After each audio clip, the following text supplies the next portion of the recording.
Bonsoir à tous, ravi de vous retrouver pour ce premier journal de la saison. 20 minutes d'informations locales préparées par la rédaction de TV78. Nous sommes le lundi 6 septembre, voici les titres de votre journal.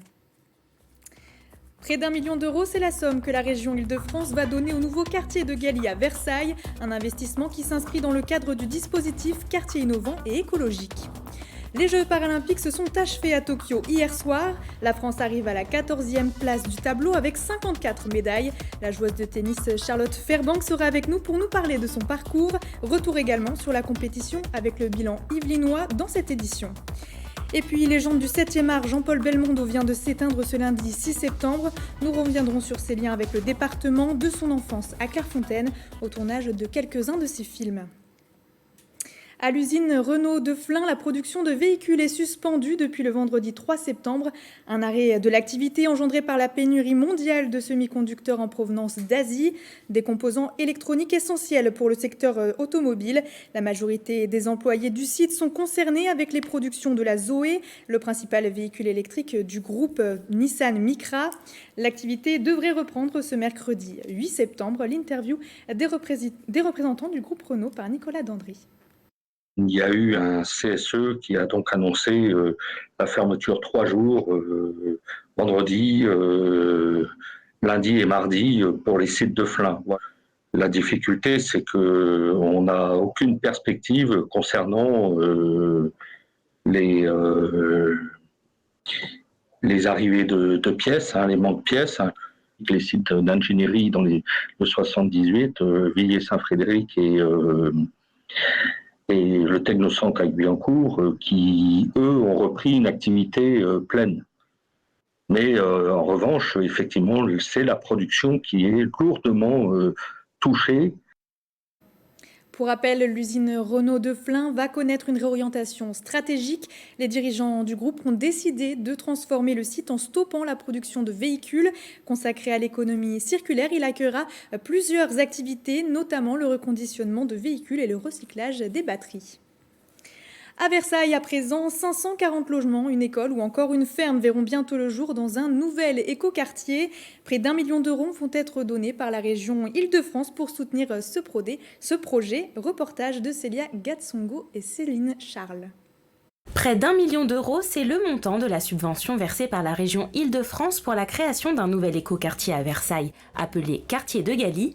La signature officielle a eu lieu vendredi 3 septembre. Sur ce nouveau site, 540 logements, une école, une microferme, une crèche Montessori et des commerces vont voir le jour. Notre région a besoin de 70 000 logements neufs par an.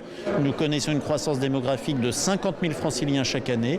Et donc, nous avons besoin de logements pour permettre aux gens de vivre dignement. Tout proche du domaine du château de Versailles et limitrophe à Saint-Cyr-l'École, ce nouveau quartier s'inscrit dans le dispositif 100 quartiers innovants et écologiques mis en place par la région Île-de-France.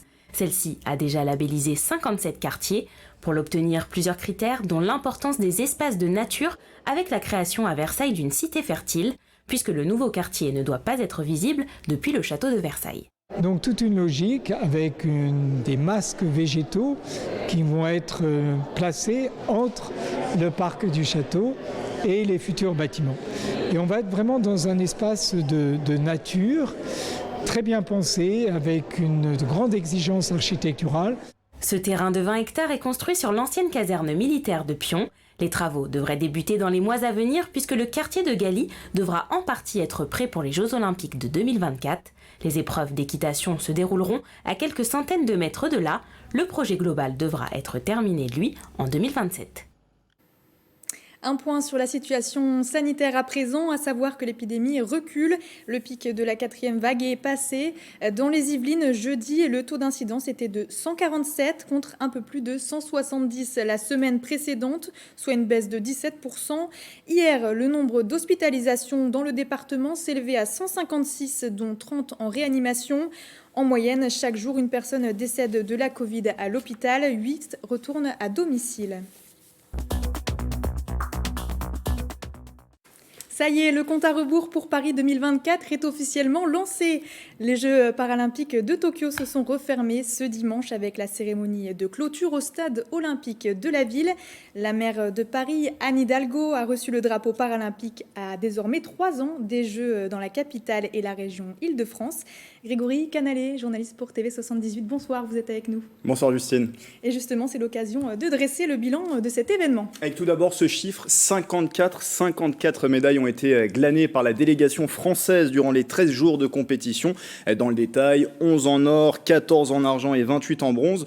L'objectif fixé a été pulvérisé puisqu'il était de 35 médailles au total. La France termine 14e et a fait bien mieux que les 28 médailles obtenues à Rio 2016 et dépasse même les 52 médailles de Pékin 2008. Et parmi les athlètes les plus en lumière, le cycliste Alexandre Léoté, 20 ans, porte-drapeau lors de la cérémonie de clôture. Pour ses premiers Jeux, il a décroché tout de même 4 médailles, dont une en or.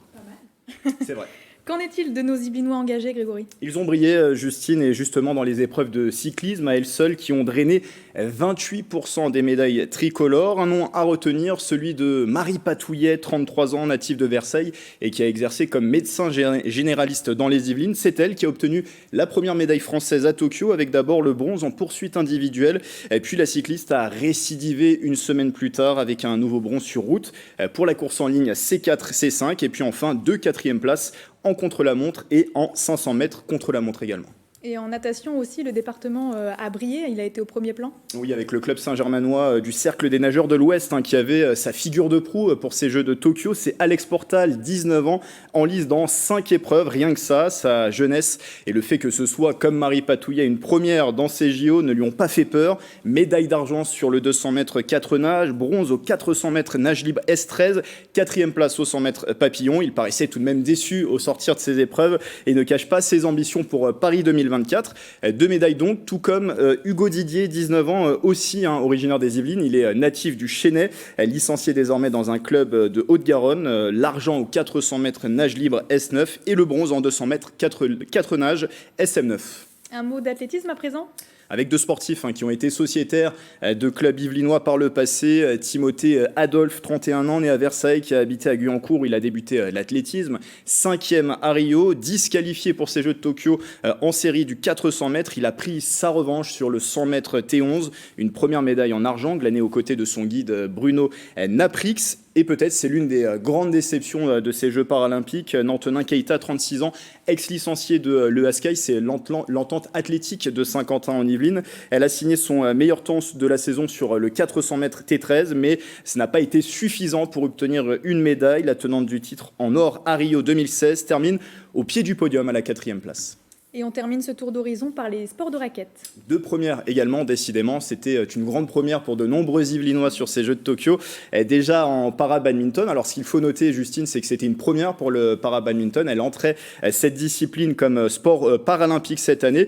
Le numéro 5 mondial, Meryl Lockett, 23 ans, s'est arrêté dès la phase de groupe. Une victoire contre le Polonais Mroz avant de céder par 2 fois contre les Indonésiens Henri Moutsi et Nugro, qui obtiendront plus tard respectivement la médaille d'argent et la médaille de bronze. Donc c'était aussi des gros qui affrontaient l'Yvelinois. Et enfin en tennis fauteuil, également Charlotte Fairbank qui est dans le top 40 mondial, qui s'entraîne à Voisins-le-Bretonneux. Elle était engagée en simple et en double. 2 défaites au premier tour face à l'américaine Matthewson en simple, 6-0, 6-3, et en double avec sa compatriote Emmanuelle Morsch contre la doublette du comité paralympique russe, Lvova Bubnova en 3-7, 6-2, 5-7, 2-6.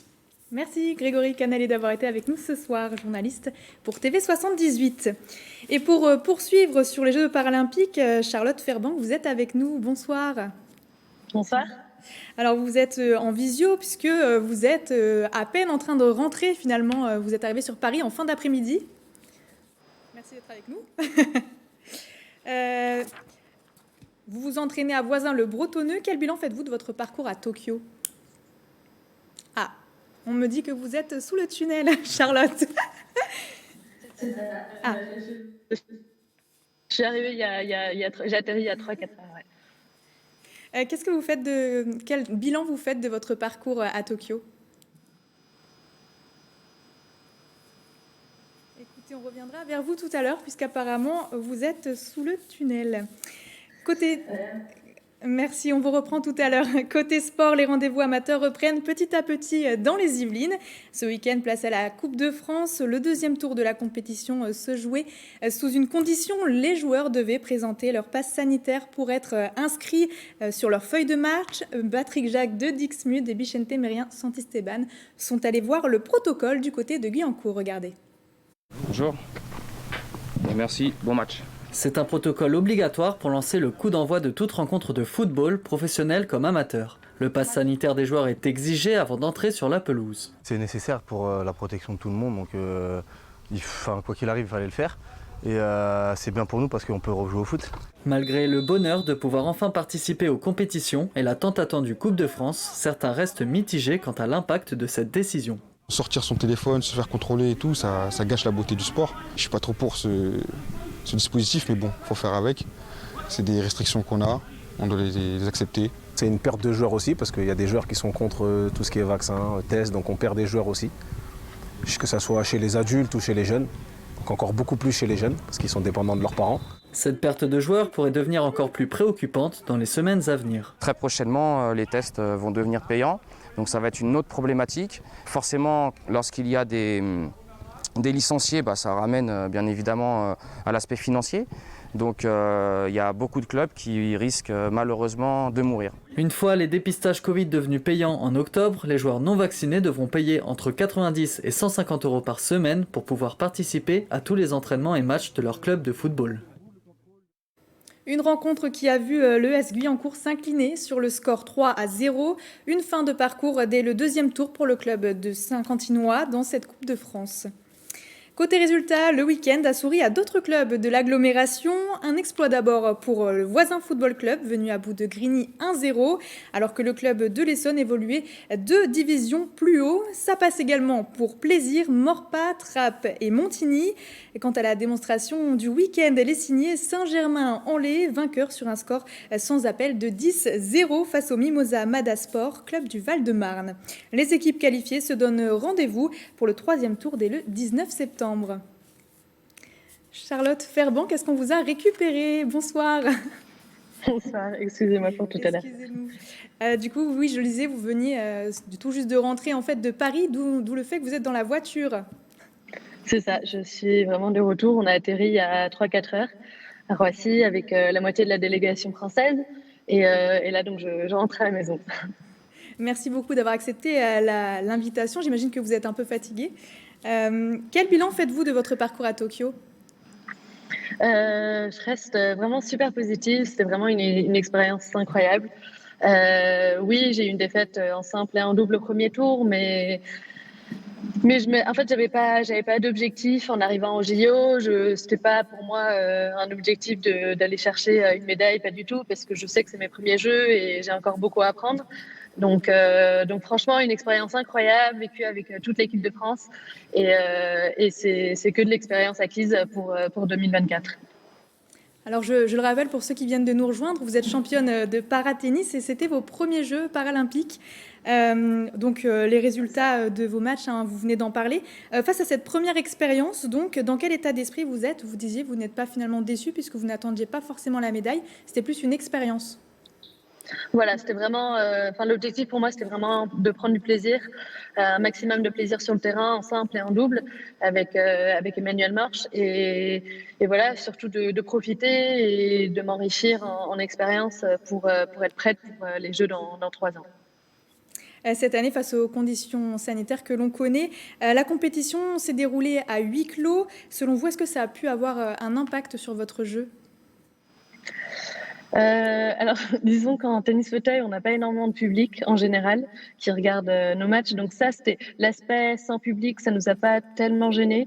C'était juste le fait que, en fait, on n'a pas pu voir les autres sports, on n'a pas vraiment pu vivre l'esprit olympique vraiment à 100% parce que justement, on était avec la délégation française, mais on ne pouvait pas soutenir nos collègues sur leur discipline. Donc ça, c'était un peu dommage, mais en ce qui concerne le tennis, ça m'a pas tant gêné que ça. Et au niveau de l'ambiance sur place entre les athlètes et aussi au village olympique lors de la cérémonie de clôture également, comment c'était? Il y avait vraiment une super ambiance. Après, c'est vrai que comme je disais, en n'ayant pas pu voir les autres disciplines, c'était un peu plus triste, mais non, vraiment, il y avait une super ambiance. On était tous dans une seule résidence avec toute la délégation, donc on était les 140 athlètes ensemble, et c'était vraiment chouette de vivre ça ensemble, de soutenir, d'aller manger ensemble tous et non, c'était vraiment incroyable de vivre ça en tant qu'équipe. Aujourd'hui, vous êtes, si je ne dis pas de bêtises, 39e mondial ou 38e, je ne sais plus, vous allez nous le repréciser. Votre objectif, c'est d'atteindre le top 38e. Votre objectif, c'est d'atteindre le top 10 mondial d'ici 2024, c'est ça que vous disiez? C'est ça, ce serait un de mes plus gros objectifs, c'est ça en fait, d'arriver dans le top 10, même voire top 8. En fait, en tennis fauteuil, pour faire les grands chelems, il faut être dans le top 8 mondial. C'est vraiment des petits tableaux. Et donc un de mes objectifs serait de faire Roland et pourquoi pas les autres grands chelems, et donc d'arriver dans le top 8, 10 pour pouvoir les faire. Merci beaucoup Charlotte Fairbank d'avoir été avec nous. Je le rappelle, vous êtes championne en paratennis. Merci beaucoup, merci à vous. Merci, très bonne soirée. Il était monstre sacré du cinéma. L'acteur Jean-Paul Belmondo est décédé ce lundi 6 septembre à l'âge de 88 ans. Celui qu'on surnommait Bébel a vécu quelques années à Clairefontaine, en Yvelines. Son enfance pendant la Seconde Guerre mondiale. Il était notamment enfant de chœur à l'église. Il avait tourné dans 80 films et des rôles inoubliables. Pierrot le Fou, Le Magnifique, À bout de souffle, encore Un sage en hiver ou Itinéraire d'un enfant gâté, dont certaines scènes ont été tournées au cœur du safari du zoo de Thoiry. Et on retrouve en visio avec nous Vincent Mirabel. Bonsoir. Bonsoir. Vous êtes professeur de cinéma et auteur de l'histoire du cinéma pour les nuls. Alors Vincent Mirabel, vous avez appris cette nouvelle. Comment vous l'avez accueillie ce soir? Avec beaucoup de tristesse. Figurez-vous que ce sont mes élèves qui m'ont informé. Ils sont plus connectés que moi. Et ma foi, c'est toute une part de ma jeunesse qui s'envole. Moi, j'ai été baigné au film de Belmondo, notamment dans les années 70, où il représentait le flic sans peur et sans reproche pour tout le cinéma français populaire. Selon vous, quel héritage Jean-Paul Belmondo laissera-t-il à ce cinéma français? Alors, il paraît que le président Macron a qualifié Belmondo de trésor national. C'est une expression très forte. Et effectivement, on perd une forme de trésor, en tout cas quelqu'un de très riche.